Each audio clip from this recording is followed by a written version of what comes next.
Pass these 8 simple tests, and you may actually live longer. This is the focus group.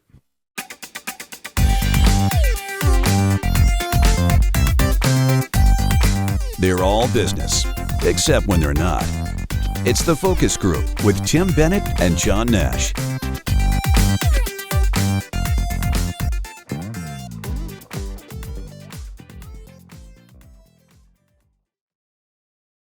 Welcome to the Focus Group. John Nash here with my good friend and co-host, Mr. Tim Bennett.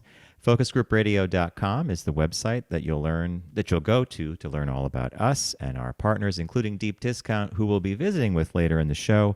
And it's Criterion Month here on the Focus Group, which means we're going to be giving away movies. Criterion sent us a whole bunch, Blu-ray and DVD. We have a game called Pick That Flick, where you guess the audio clue that we play, and you could win a movie.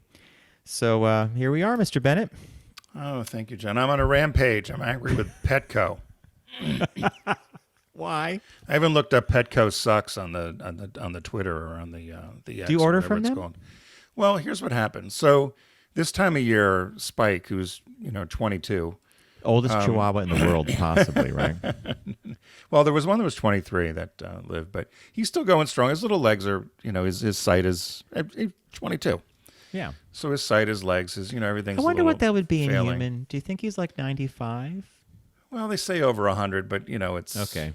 But he still moves around. But anyway, he gets these seasonal allergies where he scratches like crazy. So he takes this little med called Apoquel, and humans don't take it for anything. It's not, you can't overdose, but for whatever reason, it's a hassle to get. You have to go through the pharmacies, blah blah blah. It's a lot of money. It's about $100 a month.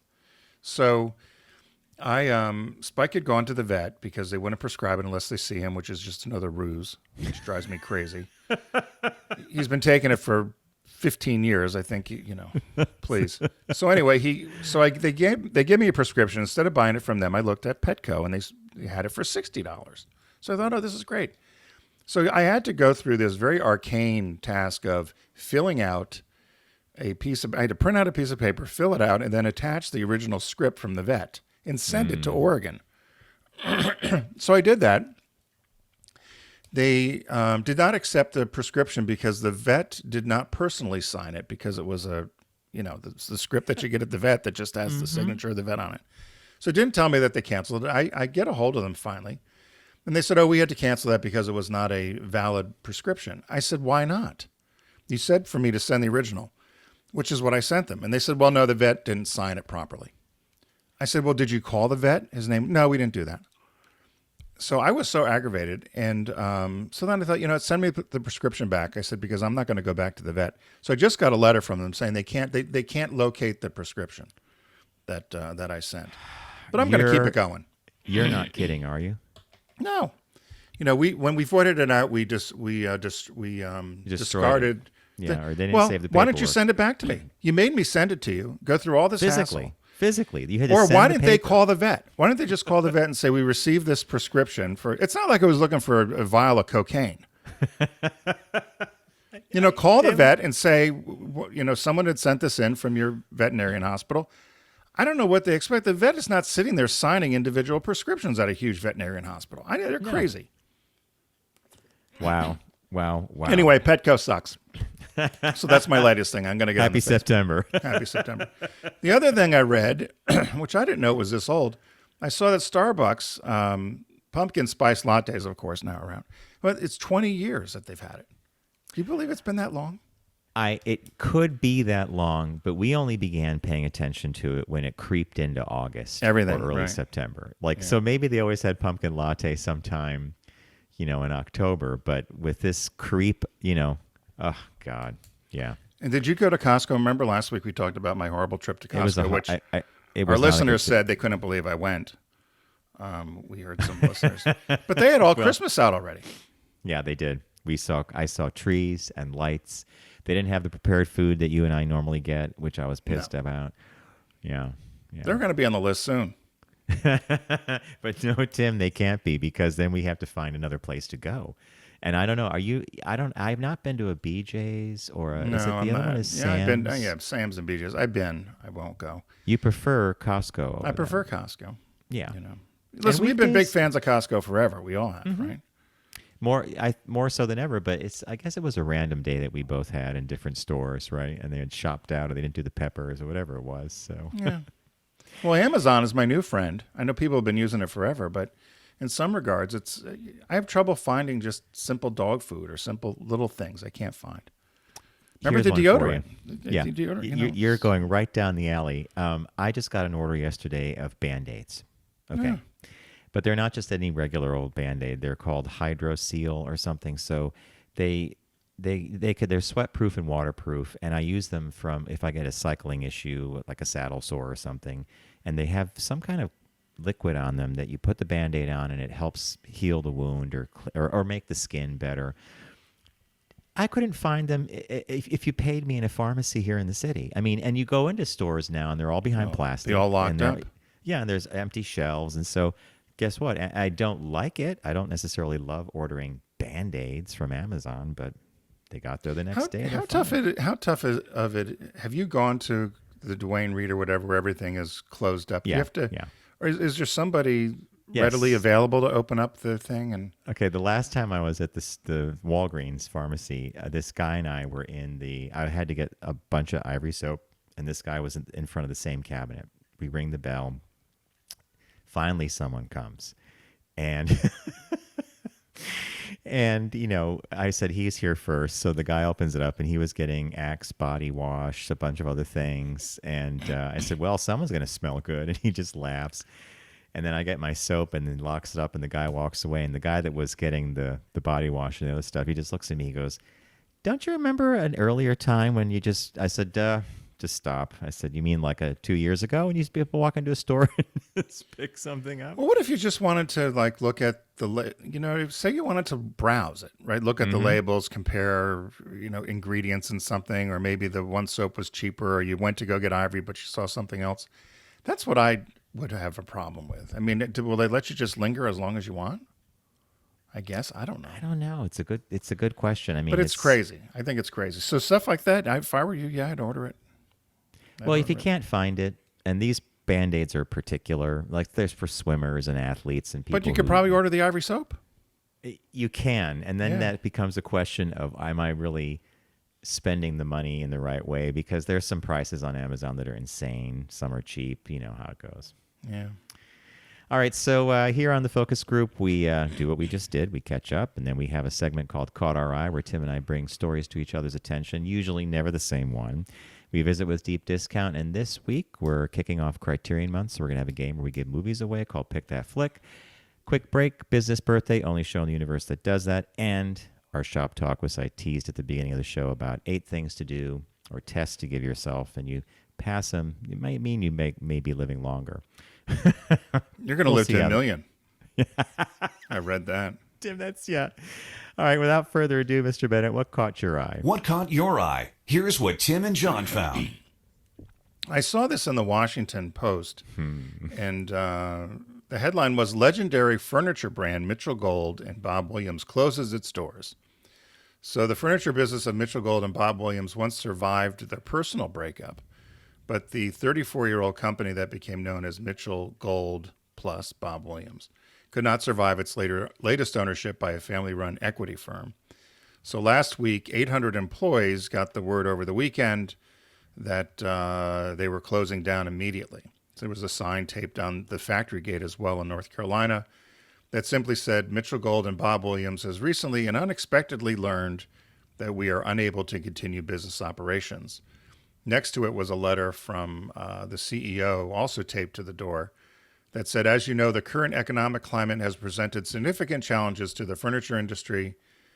The company has recently and unexpectedly learned that we are unable to secure critical financing to continue business operations. So people had tried to call this equity firm, the Stevens Group in Little Rock, and no answer. But Mitchell+Gold, 72, he retired as chairman in 2019. He learned of the news last week, said he was devastated and shocked. Is he still chairman? Was he chairman? They were in an advisory you role. Said he, okay, former. Right, he retired. Yeah, they retired. Sold the company in 2019, but it sold it before as well, which we'll get into in a quick second. But they said that when they sold it to this private equity firm Gold says that they left the company just before the pandemic and, quote, parts of it were in good shape, other parts were not. So they're blaming the pandemic, supply chain issues, consumer demand, people's changes in buying large items like that with inflation and so forth. They have 24 company-owned stores, and they're all closing as well.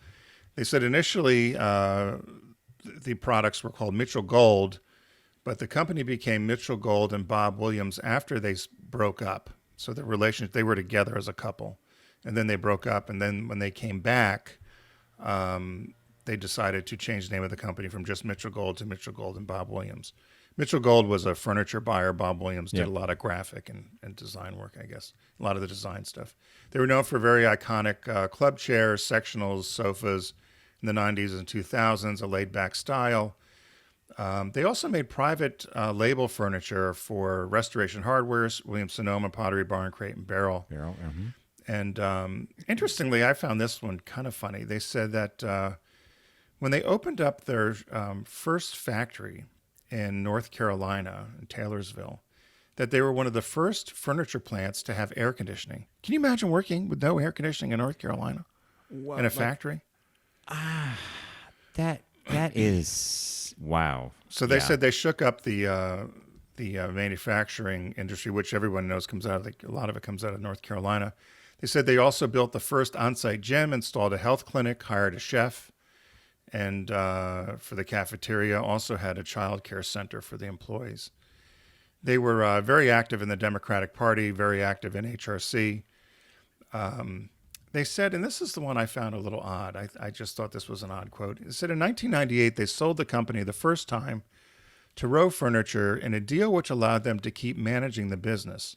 The reason for selling, Gold said, was that because they were gay, we weren't able to get married and we ran the risk of an inheritance tax if one of us died, he told the Post in 2007. It would have bankrupted the company.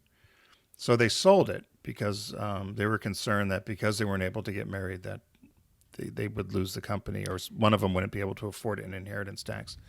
So they ended their personal relationship in 2001, but they remained business partners and, as they say, best friends forever. In 2002, they got a group of New York investors and rebought the company back until they sold it during the pandemic.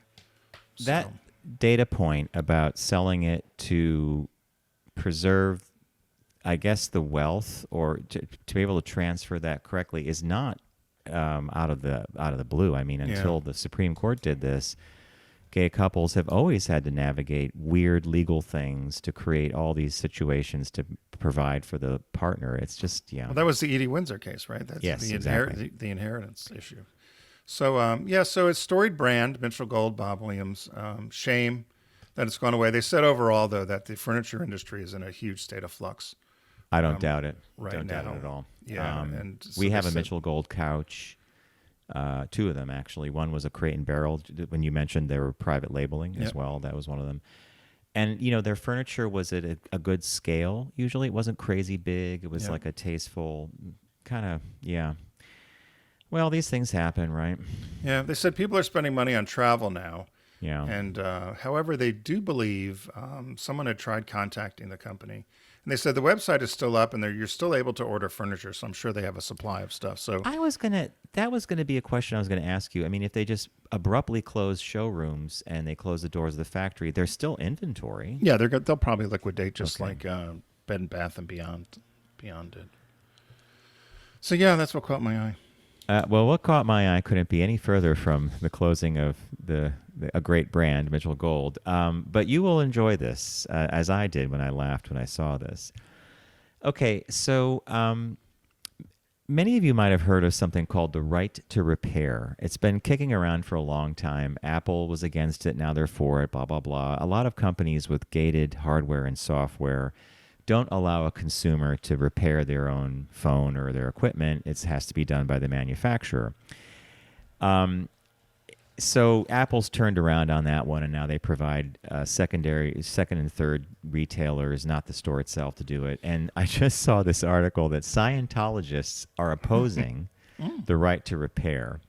At first, I didn't know what this could possibly mean because what the does that mean? Scientology is just like a book, the Dianetics, the whole bit, L. Ron Hubbard. But what they're objecting to is they don't want people opening up these things that they test people with, called what, e-meters. Find out it's just a transistor. You just, or there's like a 2D batteries in there, like with a little blinking light or something. So We got to get one of these kits. So I'm showing this on YouTube, but I'll describe it to you. The e-meter itself is like this gold thing. It looks almost like it's something out of a science fiction movie from the 50s. There's a dial on one side, a meter on the left, and then the individual being tested holds these two cylinders, or they look like cans almost, with these electrodes plugged in. And they're asked a series of questions. And this is all to figure out, this whole thing about Scientology. And the e-meter is to suss out if you have an old spirit in you or something like that. Do you know about this stuff? You ever watch a Tom Cruise movie? So the e-meter, look. Did you like Welcome Back, apparently, Kotter? people are there are people that are trained in the use of the e-meter. Oh, stop. And these are the people that own the equipment, and they test individuals, and they're the ones who would be the ones that could open it up and fix it. Who makes the e-meter?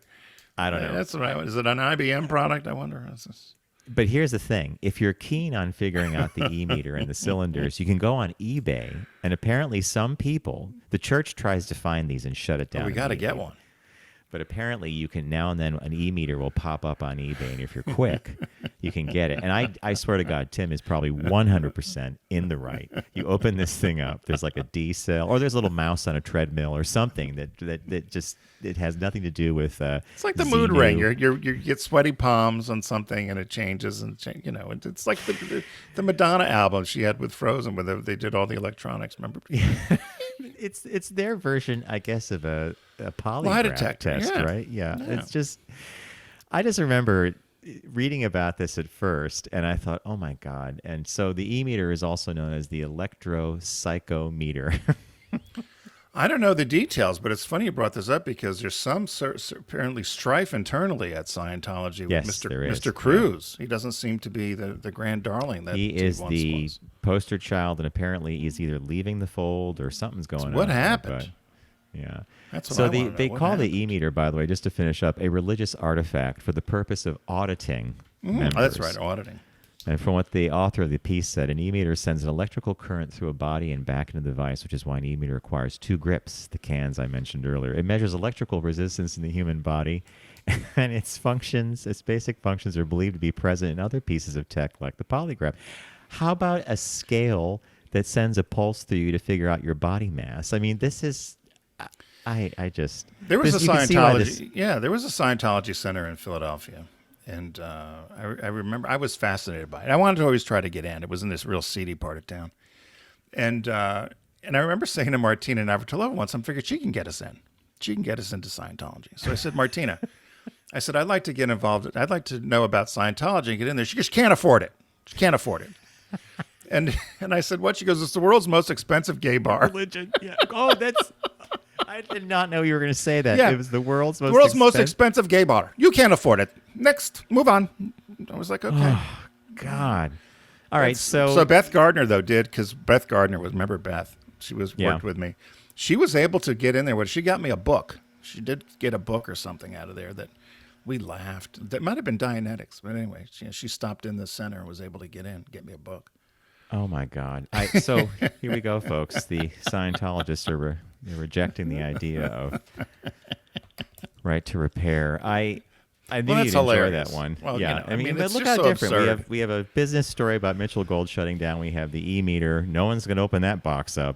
But I may go on eBay one day and just see if there's e-meters available because I think. Oh it'd be my funny God! to Because have one. you'd have it at dinner parties. Everybody, we're going to do an audit. Ask your questions. You might as well get the Magic 8-Ball. And a Ouija board to boot. Do you have a question, John? I got the 8-Ball. Do you have a question? I love the 8-Ball. One of see, our what favorite toys. You and I used to always pick those up at Spencer Gifts, remember? Yeah, what can we ask? Is there a question we need to ask? What's going on? Will we be rich and famous? I don't know. I'd like to watch a couple of the shows. Let's see. Oh, John says most likely.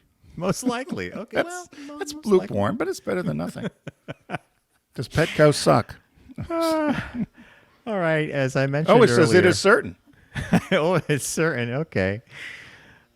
Deep Discount is a partner of ours here on the Focus Group. We would like for you to visit their site by going to ours, focusgroupradio.com. Click on the Deep Discount logo, which is a shark, and begin your shopping experience. We're giving away Criterion movies this month in September. There's multiple chances to win over the next 3 weeks. I have plenty of discs, Blu-rays, and DVDs. We're going to play a game in a minute called Pick That Flick, where you'll identify an audio clue, and we'll go from there. So this week and this month entirely, the Criterion Collection sale.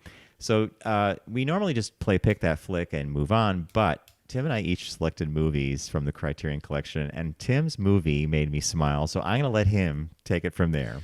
Yeah, I picked this only because with all the angst about parents and parental rights at school and all these other things, I remember this was a big issue. So, and when I think about it now, the only reason I think we went to go see this movie was because a couple of the teachers wanted to see it. So it was Romeo and Juliet, and they have it here in the Criterion Collection, but it's the 1968 version. And when I was in 7th grade, there was an old movie house that showed old movies in Bethel, Connecticut. And they were going to take the English class, because we were reading Romeo and Juliet, to go see this movie from 1968. This was in the late 70s. And we had to get special permission. You had to take a note home and get signed. And then we got to, which was even funnier, because most of the kids with English class, they were the French, we took French and you took Spanish as well. Then we had an authentic either Spanish meal or French meal, depending upon what language you were taking. Okay. In downtown Bethel, Connecticut. I can't imagine how you pulled that off. French, it was hilarious. Spanish? And I still remember that Mr. Housen was the one teacher. I'm trying to remember who the other teacher was. But he had a jacket. I mean, they were delighted to go. And they were probably in their 30s, right? So, they're taking the 7th grade class, and we all, we're going to this art theater to watch the movie. I remember being fascinated by the movie, though. I did really love the movie. You can get it at the Criterion Collection on Blu-ray for $25.66, which is a good price. It's usually over $40 in most places. The one thing they do say, the director, Franco Zeffirelli, they said this is an exceptional version of the immortal tragedy, often cited as the greatest adaptation of Shakespeare's ever made. Yep. And 1968. So that's what. And that's exactly why we were taking to see it too. And we had Tim. We went through the same thing. Parental slips. We didn't go to French or Spanish restaurants. Well, I think that was thrown in. I mean, hilarious. It's going to be a day of culture. I picked a quick one. I always recommend this movie if anybody asks me. It's The Last Emperor. And it's a movie that had an amazing soundtrack by David Byrne and why did I just space on his co-composer's name? It's a beautifully done film. John Lone stars as Puyi, the last Chinese emperor. It's based on an autobiography he did called The Last Emperor, or I think the titles, I might be mangling that a bit. It's a beautiful film, and on Criterion it sparkles. I mean, I finally got a copy for myself a year ago, and I popped it in the Blu-ray player, and I was like, wow. It holds up really well. I remember where I saw it in New York. I remember the theater I saw it in, so it's just left a real impression on me. So why don't we do the new release, then we'll play Pick That Flick. So the new release this week is a movie I had not heard of called Dollyland, and it actually stars Ben Kingsley and Ezra Miller. Now, Ezra Miller, you may have heard in the news, he was in the last, I think it was DC or Marvel movie, The Flash. There was a lot of controversy around him and his personal life, and then The Flash was released, and it got some good reviews, but didn't do too well at the box office. But my God, to see Ben Kingsley on the cover of this thing as Salvador Dali with that mustache and the hair, looks great. So I'm intrigued by the movie. When you said it, I thought it was about Dolly Parton. Dollyland. Dollyland, yeah. All right, so now we're going to play Pick That Flick. The way the game works is easy. I'm going to play a clue from a movie, usually about 8 to 10 seconds. If you know the name of the movie, send your guess to letters@focusgroupradio.com. That's letters@focusgroupradio.com, the name of the movie that you think this is from. If it's an email you don't check too often, include your mailing address on the chance that you win. I'll just mail you a disc. We only use it for mailing purposes. But if it's one that you check frequently, I'll probably say, hey, you won. Give me your mailing address. So here we go. Here's this week's clue. Ricky, can you tell us what you've been doing since you've graduated? Currently, I'm filming a prison movie. I play this tough con. I'll do that one again. Ricky, can you tell us what you've been doing since you've graduated? Currently, I'm filming a prison movie. I play this tough con. There you go. Does he say Ricky? Yes. Ricky, tell us what you've been doing. Ricky, okay. That's interesting. Well, if you think you know what that is, head over to letters at Focus I think Group. that Tim is stumped. I'm watching your Radio.com. I face, am Tim. stumped at this. Well, you always stump me because you're a movie aficionado. Movie file, yeah. Movie file. I am not, which our listeners know. But I have a good appreciation for them. I just don't remember dialogue and a lot of things like you do. But if you head over to letters at focusgroupradio.com and give us your guess, John's got a plethora, would that be the right word? We have a lot of discs to give away. And if you don't win this week, you can win next week or the week after. Yep. So be sure to head over to focusgroupradio.com. Click on the deep discount logo. You can shop there. As John mentioned, it's Criterion Month, and it's Criterion Month all here on the Focus Group. I picked Romeo and Juliet, which has the Criterion Collection seal of approval there from the 1968 version. Mm-hmm. John picked The Last Emperor, and the new release this week at deep discount is Dollyland.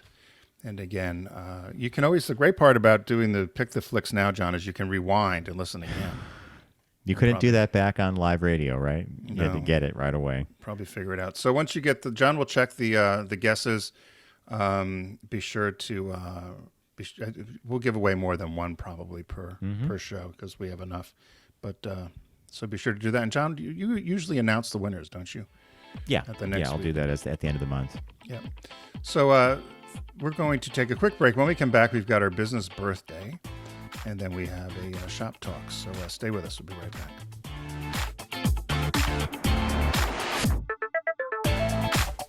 You're listening to The Focus Group with Tim and John. Learn more at focusgroupradio.com.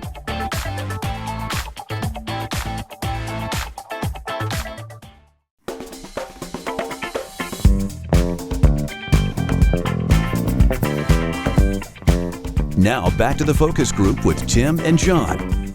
Available pretty much everywhere.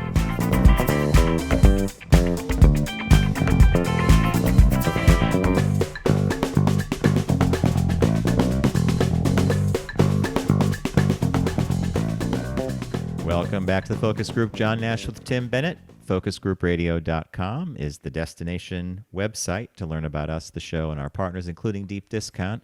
In our previous segment, we played a game called Pick That Flick. If you're time shifting, rewind and give yourself a chance to win a movie, Blu-ray or DVD. So, Mr. Bennett, without further ado, we are the only show in the universe that does this, the business birthday. Everyone does celebrity birthday greetings, but the Focus Group is the only show in the universe that celebrates business birthdays. So, born today, September 6th, if you can believe it's September 6th already, in 1921, Norman Joseph Woodland. He's an American inventor, best known as one of the inventors of the barcode. So you know what that is, the Universal Product Code, which is turned into. He was born in Atlantic City and went to Atlantic City High School and then went into the military where he was an assistant on the Manhattan Project down in Oak Ridge, Tennessee. Wow. He came back and then ended up getting a Bachelor of Science in Mechanical Engineering from Drexel University in Philadelphia. And while he was there, he worked on a number of projects as a grad student and befriended a guy named Bernard Silver, who was also, as I said, a fellow grad student with him.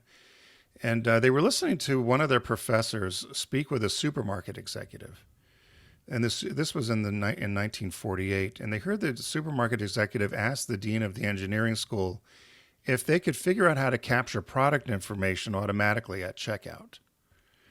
And the dean turned down the request, said that, it wasn't possible, they wouldn't be able to do it. But Silver was interested enough that he went and mentioned it to his friend Woodland. And after some preliminary ideas, they thought they would create some sort of way that they could collect this product information at checkout. So Woodland ended up leaving his teaching job at Drexel, went down to live with his grandfather in Florida, and took all the money he had out of the stock market. And so he and Silver were going to work on this project about the barcode, or what became the barcode. So he said, while he was laying there, I thought of you immediately. He said he was laying on the beach, and he remembered his Boy Scout training. So he was trying to figure out how would he do this barcode. And he said he learned the Morse code, which had dots and dashes. And he said, and they were used to send. He said, so that was being used to send information electronically. So they said he drew dots and dashes in the sand, and then with similar to the shapes he would use in Morse code, and then he pulled them down with his fingers, producing thin lines and thicker lines depending upon the dot or the dash. And so it became a very two-dimensional linear Morse code, essentially. And, a visual Morse code. A visual, right. So then he went and shared the idea with Silver, and they were able to do some sort of optical sound film technology. They were able to essentially apply for a patent, which they did get, and it was for the barcode. And so they were the inventors of the barcode. They were working, after that, they went and got jobs at IBM. They tried to sell it to a number of companies. Nobody was interested in it. They didn't see that there was any practicality for it. And so they finally sold the patent in 1952 for $15,000 to Philco, which was later RCA. And RCA didn't know what to do with it either. And then they caught the ear of the National Association of Food Chains in 1969. Meanwhile, now IBM all of a sudden became interested and realized that Woodland had worked for them. So he got them to help develop some further technology, which was from the barcode to the universal product code. And so that's how it was invented. And that's he got very little money for it. He, the birthday is Norman Woodland, but he and his partner, Bernard Silver, were the co-inventors. Do you want to guess what the first product ever scanned was? Was at an Ohio supermarket. I'm going to say it was a can of soup. No, but that'd be a good guess. A pack of chewing gum was the very first item Perfect. scanned. It was flat. And he died of Alzheimer's in 2012 in Edgewater, New Jersey. But that's our biggest birthday. He was also involved just as a tiny sidebar, and I couldn't quite understand what it was. But he said he also perfected a system for delivering elevator music efficiently. So he had recorded 15 simultaneous audio tracks on a 35 millimeter film stock. And this was less cumbersome than existing methods because they said elevators would rely on LPs and reel-to-reel tapes or something. Oh, anyway, my God. So he tried to pursue this commercially. His father told him it was a bad idea and that nobody would ever tolerate elevator music. And similar to us with Who Buys Water. And so anyway, that never went anywhere. But yeah, he said he developed this device to deliver elevator music. Tim, I think this is a remarkable birthday because not only did he invent with his co-creator a visual way of coding numerical information, but they had to also work on the optical scanning side as well. Yeah. So I could see why this might not have caught on right away, but my God, clever. And when you sent this picture, do you remember watching Sex in the City at all? I was never a fan. Richard's a huge fan. Oh, okay. So this guy looks a little bit like Carrie Bradshaw's good friend on the show, and I'm blanking on his name. I just had it in my head. He ends up marrying Mario Cantone in some of the movies, but I want to say it was Stanley, but he looks a lot like a character. Yeah, it looks a lot like a character from Sex and the City. But excellent business birthday, an amazing thing to pull that off technologically, and I love the whole idea that he did it in the sand. Right, and Morse code. I'm stuck on that one. And you're right about the Boy Scout thing. Training came in handy. Yeah. All right, as I teased at the top of the show, we have an article we're going to quickly discuss, and its headline says, if you can pass any of these 8 tests, you're likely to live longer. I wasn't so sure that, I would call it a test. I think it's more like if you do these things. At least that was my takeaway. But basically, it's regardless of what some trendy things or some notable entrepreneurs may be doing or investing in, these things will make you happier and less stressed, a.k.a. they will lead to a longer life. And the first one is you exercise. Compared with those who do not exercise, people who do, whether light, moderate, or vigorous, had a 46% decrease in the risk of death from any cause. That's not a bad number. That's close to half, almost. So and they consider this exercise to be something called the metabolic equivalent exercise hours. So that includes walking down the street, climbing stairs. It doesn't mean you're in the gym doing 7 hours a day or 7 hours a week, whatever. It's all the stuff you do. If you live in a pedestrian city like New York or Philly or Chicago, the errands you run count towards being healthy. So I'm a fan of this. I exercise. There you go. No, exercise is I would say of the 8 probably the most important. It's to keep moving, right? Everybody says that you have to keep moving. The one thing in the kind of the preamble here, which I laughed about, they talked about some of the other things people have done, right? And this one with the ice bath. Now I have a friend that does this. It's the WIT method or something. And they do these ice baths. Well, my neighbors next door now just bought this huge tub, and they're doing ice baths. And not sure why they're doing them. Well, it's like a trough. Right, okay. So or a barrel. So they put the ice in the cold water. It's out in their outdoor shower. I said, "What are you doing?" And not sure why they're doing it, but they think they need to do it. So they're doing these cold plunges, and I was laughing because it says here, while immersing yourself in cold water will perk you up, there's certainly no scientific evidence or correlation between ice baths and longevity. But I guess so I laughed at that one. But yeah, so the ice bath people. So I didn't know if you've ever done an ice bath. No, and I know people who play tennis or ski, and apparently it helps with muscular inflammation. Yeah. I'm not sure that. Well, okay. I was going to do it for my knee, but moving along here on that sidebar. Number 2, you aren't addicted to opioids. Well, I don't know what else I could say. It says it all. Yeah. So, that you shouldn't be taking opioids if you wanted to live longer. So. Yeah, and the next one is just as obvious. You don't use tobacco. And basically, even if you did smoke and you quit smoking, just the act of quitting increases your chance of life expectancy, or it adds about 10 years to your life expectancy. So it's unbelievable, isn't it? Yeah, when we watch old movies and TV shows, they all light up. Well, that's what it was back then, right? When Betty Davis was 80, I think she was 80, she was on Carson. He asked her if she was ever going to quit. She goes, I've been doing this long. There must be something to it. Yeah, she did it. Yeah, must be all right. Kept up. So, number 4, you manage stress. Reducing the stress level that you feel will reduce the risk of early death by 22%.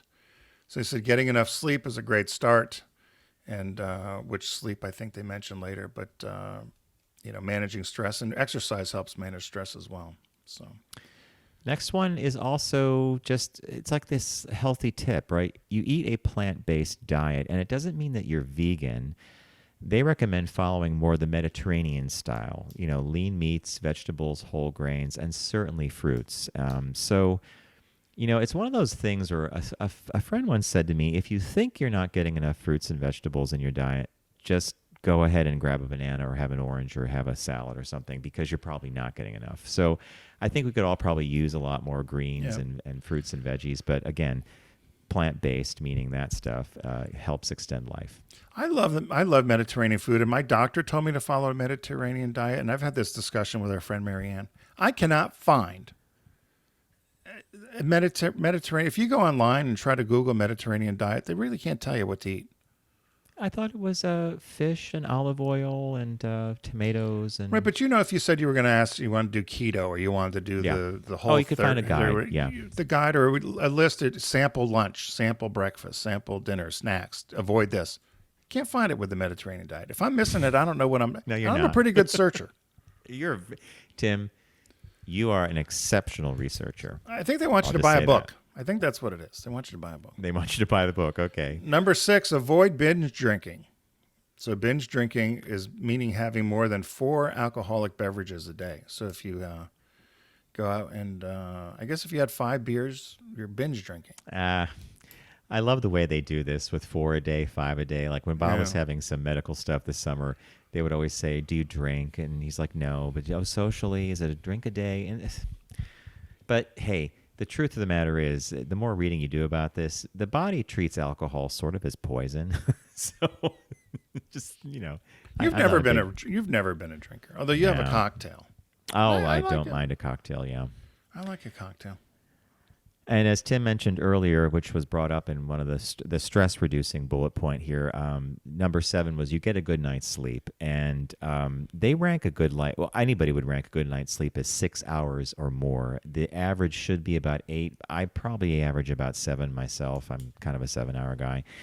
Some people are longer. As you get older, you need less sleep. But putting your mindset in the right order of I need a good night's sleep and preparing that is a very, very big help to extending your life. Now, I was reading somewhere where they said Martha Stewart only got like 3 or 4 hours sleep a night, and there's a lot of kind of uber or hyper celebrity that don't sleep much. But I wonder whether they took naps, because could you really function just on 3 hours without taking a nap? Maybe. Nope. And a lot of people can't take an afternoon nap if they work, right? But if you're Martha, you could. I'm sure she could take a nap. And number 8, you have positive social relationships. The study found that having few really good friends reduces your risk of dying by 5%. So essentially, being social, being out and about, is important. I know I've talked to a number of people here that are older than us. My one neighbor across the street, Joyce, is very adamant about being social. She's in book clubs and movie clubs and a writers guild and the art club. Tim. I love her. But she says you got to keep active and you got to keep moving. And that's really what this says essentially is keep your body active, exercise, keep moving, get plenty of rest, eat properly, and hopefully you'll live a long time. And I guess to your point, it's intellectual stimulation. That's what relationships do, right? And I would also put in the relationship category a relationship with a pet. A lot of people have dogs and cats that are very important to them, and those animals, I could stare at a dog or a cat doing something, just being playful, and it just, I don't know, I love it because it's like, wow, this is a really cool animal. They're doing something. I know you guys always had cats. Would you ever get a dog? Bob would not want one. He doesn't want a dog. Is he allergic, I would love a dog. No, it's just that he prefers cats. He was always a cat. He had a dog as a kid, actually. I forget the name of the dog now. And they like the dog, but he prefers cats. And I've grown it more doggish in some ways, only because I just love the interactivity. They're very much. Cats are kind of like, oh, hi. I'm going to be over here. Did you see the story? Did you see the story about the cat that moved into the Home Depot in Jersey? I was going to use it. Maybe we'll save it for one of the shows. But all right. There's a cat that's moved into the Home Depot that's taken over. And I mean? Yeah. We're laughing and we're smiling about these pet antics, and I think that just does the trick. Like we're going to live like 5 minutes longer now because we had a good laugh about a cat taking over Home Depot. Yeah. So thanks for guiding the show today, Mr. Nash. Thanks for all of you for listening to us, and be sure to check out if you missed our piece, rewind to the Deep Discount segment where it's Criterion Month, and we played it at one of our old games from back in the day. Pick That Flick, where John picks movie clips, and then you get to guess them by sending your guess to letters at focusgroupradio.com. It is Criterion Month. John and I both picked movies as well. John picked The Last Emperor, and I picked Romeo and Juliet. And there's a new release at Deep Discount this week called Dollyland, so be sure to check that out. We hope everyone had a safe Labor Day as we now head into what is the fall season in most parts of the country and things start cooling off. There's not a better place in the country. September is the best. September, October, I think. Yep. The two best months anywhere in the country for weather. So we hope you're all able to get out and enjoy that. And we'll see you next time here in the Focus Group. Take care.